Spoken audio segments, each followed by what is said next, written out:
ಬೆಳಗ್ಗೆಯಿಂದನೇ ಮತದಾನ ಶುರುವಾಗಿದೆ. ಇವತ್ತು ಮತದಾನ ಹಬ್ಬ ಅಂತ ಇಡೀ ನಮ್ಮ ದೇಶದಲ್ಲಿ ಆಚರಿಸ್ತಾ ಇದ್ದಾರೆ. ಮತದಾನ ನಮ್ಮೆಲ್ಲರ ಹಕ್ಕು. ಎಲ್ಲರೂ ನಾನು ಈ ಮುಖಾಂತರ ಹೇಳೋದಷ್ಟೇ, ಎಲ್ಲರೂ ಬಂದು ತಮ್ಮ ಮತಕೇಂದ್ರಗಳಲ್ಲಿ ಮತದಾನ ಮಾಡಿ ಅಂತ ಹೇಳ್ಕೊಳ್ತೀನಿ.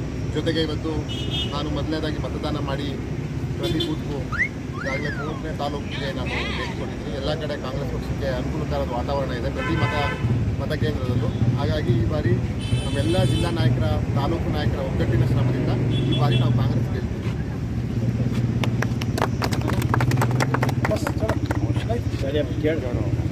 ಸರ್, ಈಗ ಗೆಲುವು ಖಚಿತ ಅಂತ ಹೇಳ್ತಾ ಇದ್ದೀರಾ, ಯಾವ ಆಧಾರದ ಮೇಲೆ ಇದು ಮಾಡ್ತಾ ಇದ್ದೀರಾ ಸರ್? ಅಲ್ಲ, ಜನರೇ ಈ ಬಾರಿ ವಾಲಂಟಿಯರ್ ಆಗಿ ಮತ ಕೊಡ್ಲಿಕ್ಕೆ ಬಂದಿದ್ದಾರೆ. 2 ತಿಂಗಳಿಂದ ನಾವೆಲ್ಲ ತಾಲೂಕನ್ನು ನೋಡ್ತಿದ್ದೀವಲ್ಲ. ಮಾನದಂಡ ಅಂತ ಹೇಳಿದ್ರೆ ಒಂದು ಬದಲಾವಣೆ ಬಯಸಿದ್ದಾರೆ. ಜೊತೆಗೆ 5 ಗ್ಯಾರಂಟಿಗಳ ಸಿದ್ದರಾಮಯ್ಯ ಡಿ ಕೆ ಶಿವಕುಮಾರ್ ಸರ್ಕಾರದಲ್ಲಿ 5 ಗ್ಯಾರಂಟಿಗಳು ಯಶಸ್ವಿಯಾಗಿ ಜಾರಿಯಾಗಿದ್ದಾವೆ. ಮತ್ತು ಎಲ್ಲ ನಮ್ಮ